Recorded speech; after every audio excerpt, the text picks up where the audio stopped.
Olá, meus amigos, nós estamos iniciando mais um Papo do Bem pela Rede Luz Espírita e hoje nós temos a grata satisfação de contar com a presença do Dr. Paulo César Frutuoso.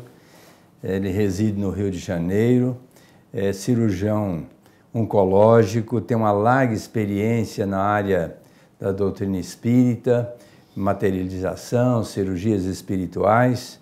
E, portanto, vai ser um programa muito interessante, porque ele vai trazer muitas informações para o nosso enriquecimento espiritual.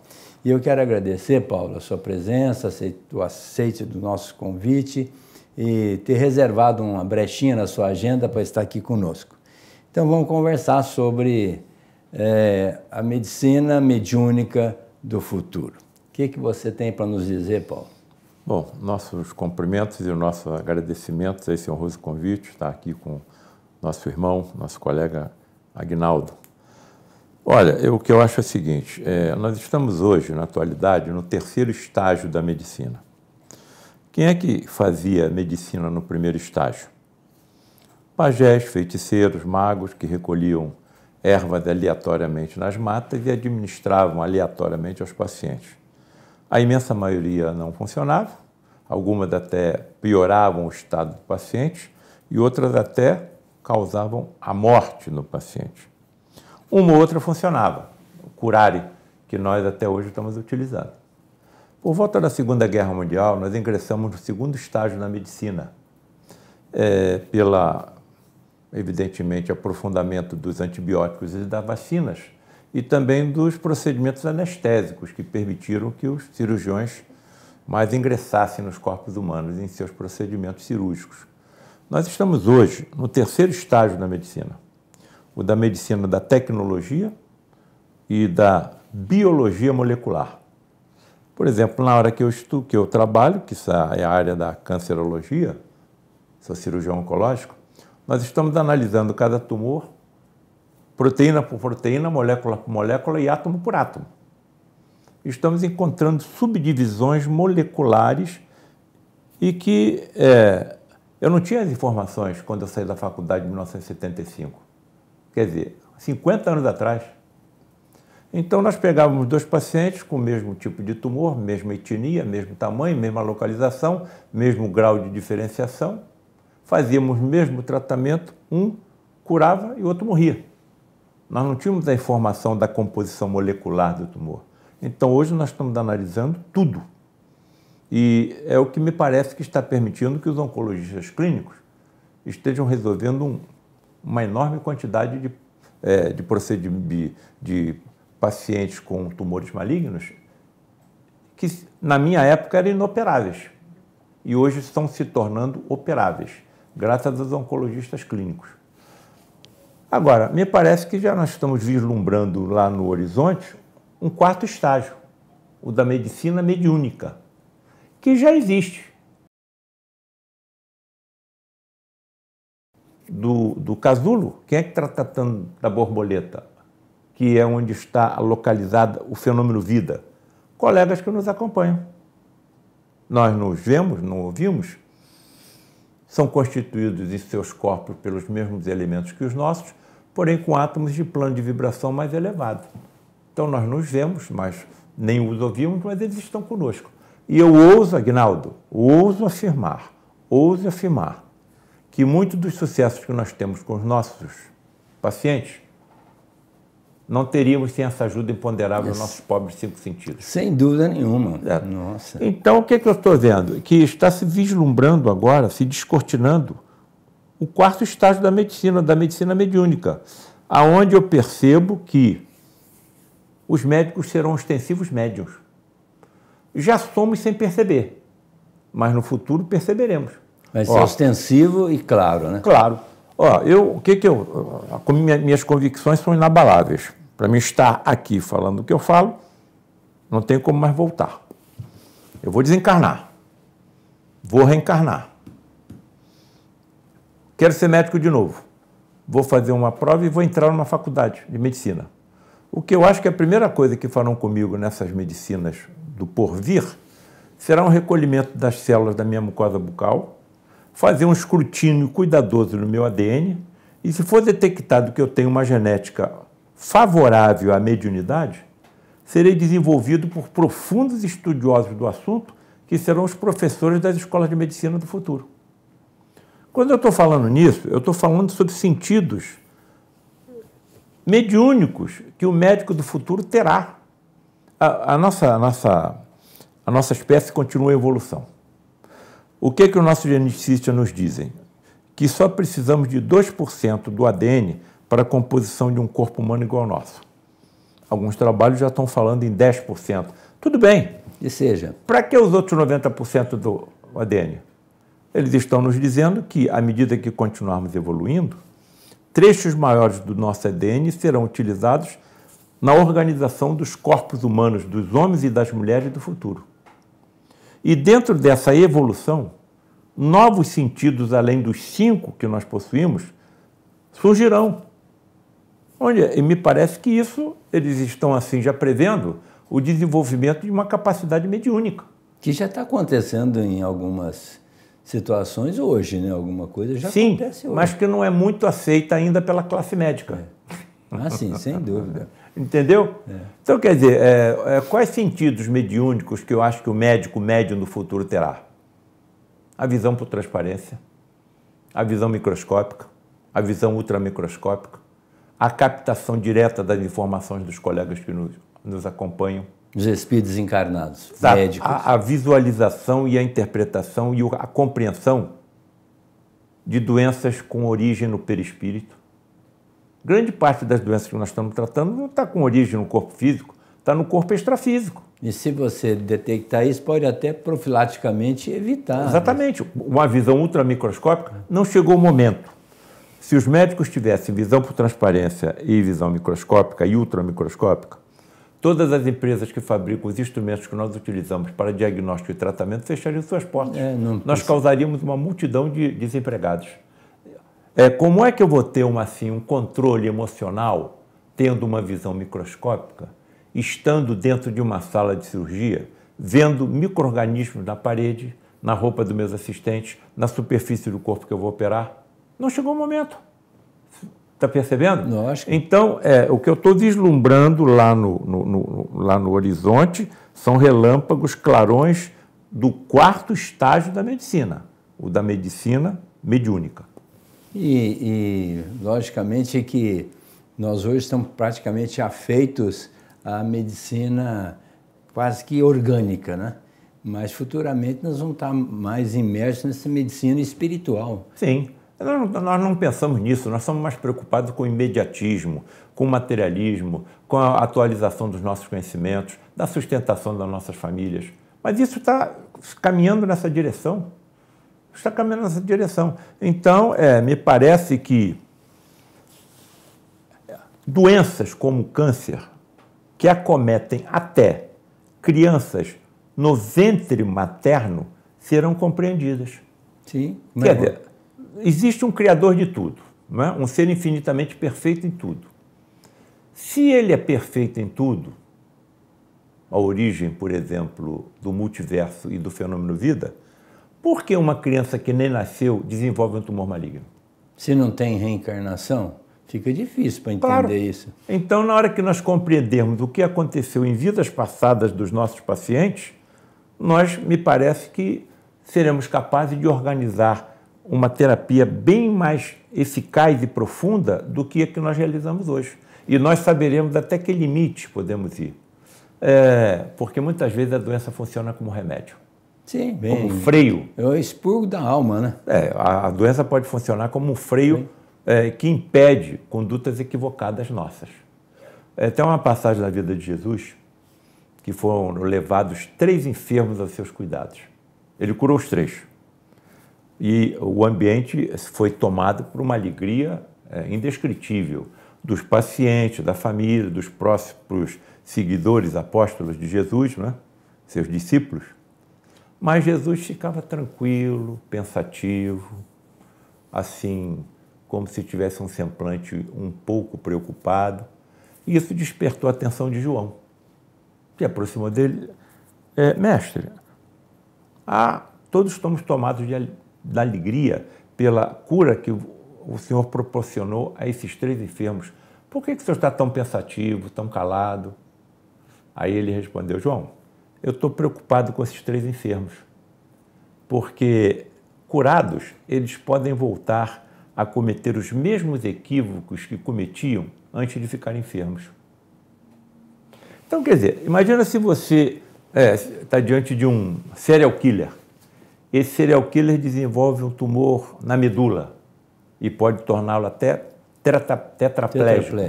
Ele vai continuar sendo serial killer? Não tem jeito, né? Então, muitas vezes, a doença funciona como um medicamento, funciona como um freio. Isso tudo será compreendido no futuro. O que nós discutimos dentro da área da espiritualidade, e principalmente relacionado às doenças, será compreendido e discutido nos congressos de medicina do futuro, nos simpósios, nas sessões clínicas, nas escolas. Já estão começando nos congressos a falar de medicina espiritual. Sim, agora é só o início. Só o início. O assunto é extremamente mais profundo do que nós possamos imaginar. É transcendente, né? Vai chegar uma hora que nós vamos ver o espírito além da matéria, porque hoje ainda o pessoal foca muito no corpo, mas nós somos uma natureza mais complexa. Muito mais complexa, que foge à nossa imaginação. E a nossa tecnologia está caminhando para a detecção desse componente energético. Nós já estamos usando a antimatéria no escrutínio do corpo humano. Tomografia por emissão de pósitrons. O que são pósitrons? Elétrons com carga positiva. Então vejam que a nossa tecnologia está se tornando cada vez mais sensível. Daqui a pouco, a presença do espírito será detectada. A separação dos 2 componentes no momento da morte. Isso sendo comprovado, Aguinaldo, para que pena de morte? Não tem sentido. Se não existe morte. Morte, não seria resolutivo. Claro, então me parece que a solução agora está na aproximação entre as ciências e as religiões. Com a ciência comprovando que o que as religiões pregam é verdade. E outra coisa, Paulo, você fala no seu livro que o médico tendo essa mediunidade, ele pode já conseguir enxergar, acho que vem com um sentido diferente desse nosso que nós temos hoje do ver, né? Ele vem com a capacidade de penetrar no corpo e saber onde está a doença, o que é que ele apresenta para poder efetivar o tratamento, sem precisar até de exames complementares, né? Sim, você está tocando num assunto que eu coloco no meu livro, A Medicina Mediúnica do Futuro. Aguinaldo, eu estava com 12 capítulos prontos e pensei comigo, será que eu encontro alguma médica médium ou médico médium que possa me dizer o que acontece com ele dentro de um centro cirúrgico, dentro de uma enfermaria, dentro de um ambulatório? E lá no Lar Frei Luís, o grupo espírita ao qual eu frequento, pertenço há 46 anos no Rio de Janeiro, estamos com uma colega médium, proctologista e trabalha também com medicina ortomolecular. Aí eu me aproximei dela, colega, eu estou escrevendo um livro assim, você podia me dizer o que acontece com você? Dentro de um centro cirúrgico, dentro de uma enfermaria. A princípio ela se colocou assim meio preocupada em me fornecer as informações que eu estava pedindo. Passaram-se alguns dias, ela não me respondeu, eu voltei ao assunto. E aí, colega, você decidiu, você pode me ajudar na complementação desse livro? Sim, com uma condição. Qual condição? Que você não coloque o meu nome no livro. Tudo bem, inventamos aí um pseudônimo. E aí fiz 16 perguntas e mandei para ela por e-mail. Ela começou a me responder. Respostas longas. E as respostas eram tudo que eu já tinha colocado nos 12 capítulos do livro que eu estava escrevendo, e ninguém sabia que eu estava escrevendo livro nenhum. Ela diz que quando entra no centro cirúrgico, ela se vê ladeada por 2 entidades médicas que ela chama de mentores. Entra no centro cirúrgico, ela vê mais médicos desencarnados do que encarnados. Nenhuma equipe está sozinha. Ela entra dentro de uma sala de cirurgia e a sua visão adquire transparência. Ela vê os corpos por dentro. Aguinaldo, ela entra dentro dos corpos e vê os órgãos por dentro. Por isso ela não queria que colocasse o nome dela no livro. Porque senão vai complicar a vai vida chamar dela. de alucinada. Tá? E então ela adquire visão microscópica. Ela vê célula ultramicroscópica. Ela entra dentro das células e vê cromossomas, ela vê organelas intracelulares, ela vê aparelho de Golgi, ela vê ribossoma.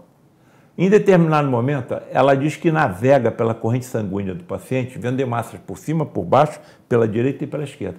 Quando ela me contou isso, eu me lembrei de um filme da nossa geração, chamado Viagem Fantástica, em que cientistas miniaturizam um submarino com médicos dentro, injetam esse submarino, evidentemente um filme de ficção, injetam esse submarino na corrente sanguínea de um paciente com uma lesão cerebral, eles chegam até lá e eliminam a lesão cerebral com um raio laser.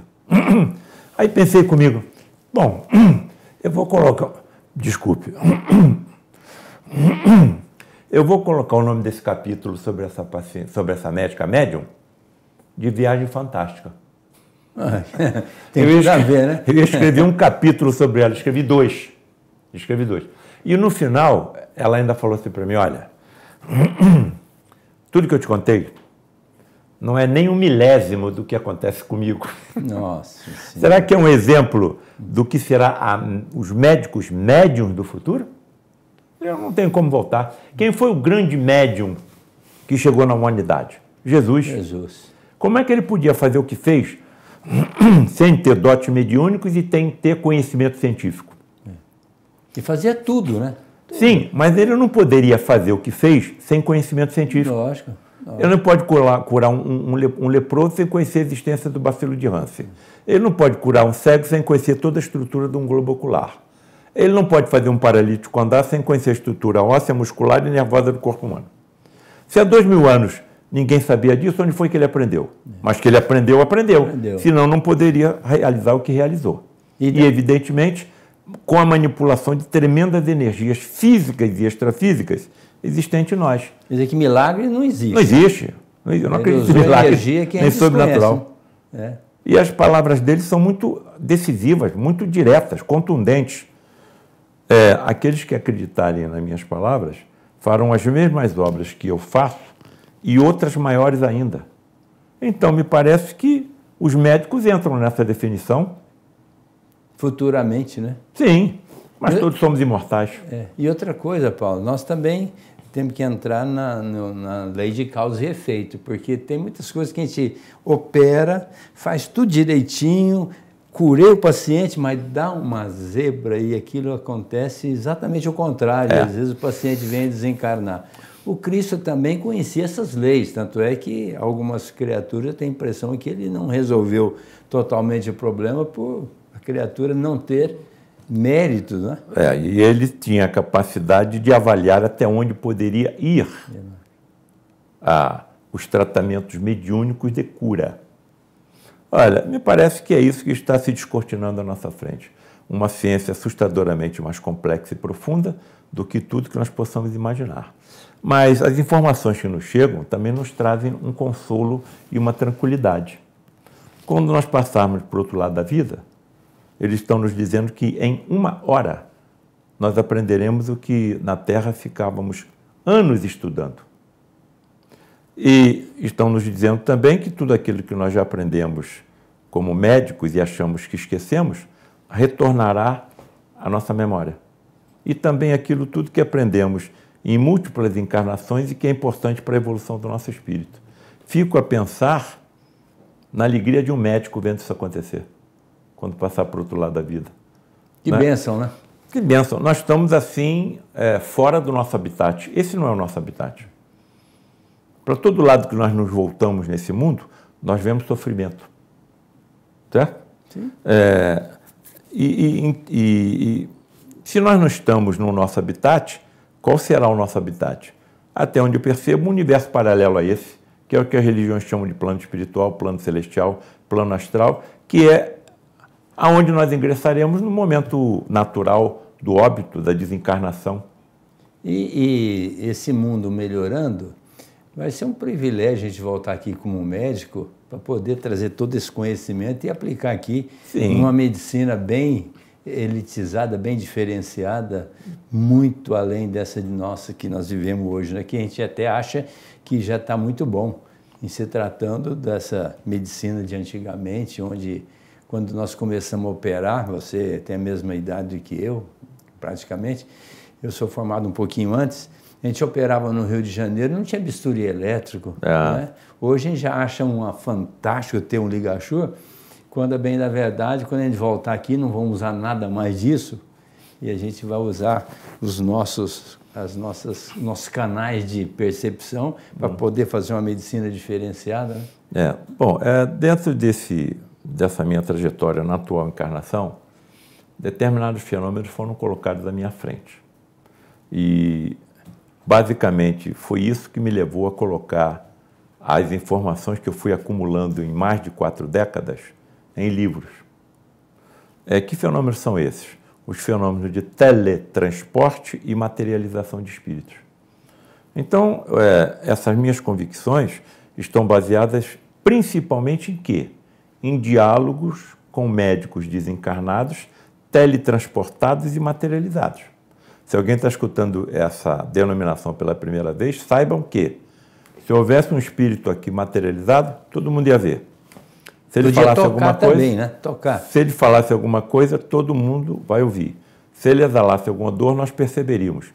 O toque nele é possível, mas é muito restrito, porque quando você toca numa entidade materializada, você leva alguma forma de sofrimento para o médium que está desmaiado na cabine, doando a energia ectoplasmática que permite o teletransporte e a materialização do espírito.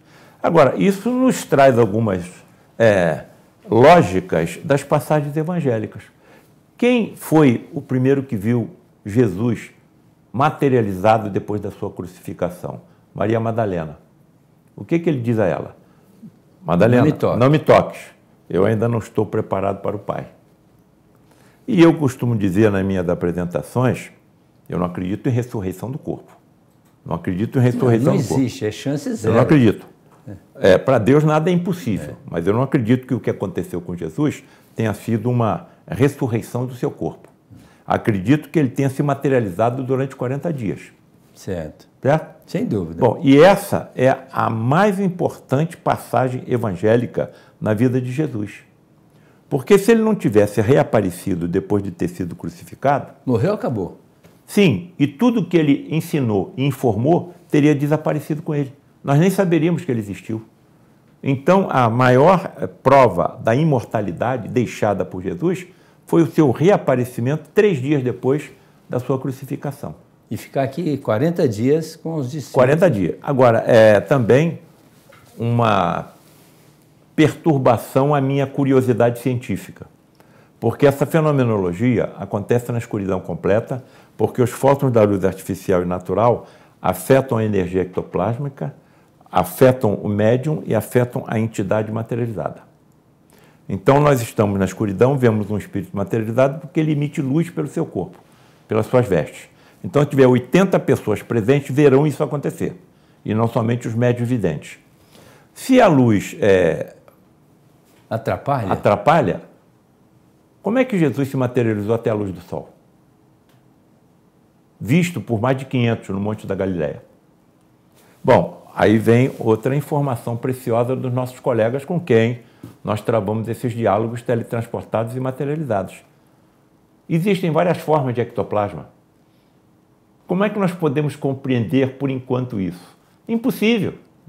Eu me lembro sempre de uma frase do Emmanuel, quando indagaram a ele como poderiam explicar aos irmãos encarnados a constituição do perispírito.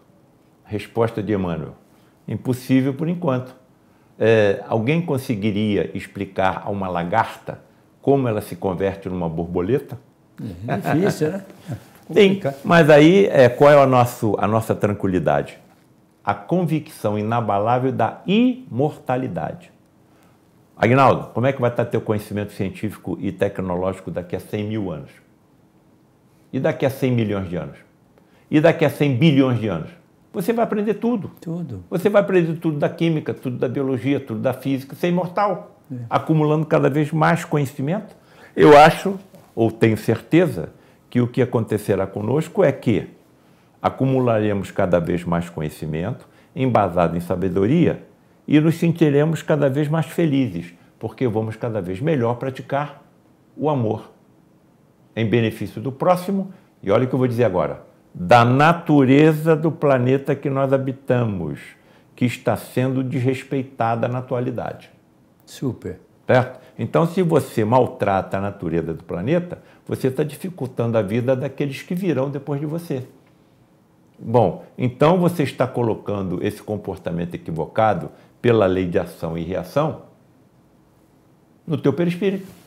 E Paulo, outra coisa, quando Jesus disse, conhecereis a verdade e ela vos fará livres, nós ainda estamos muito acrisolados, presos por conta da nossa ignorância.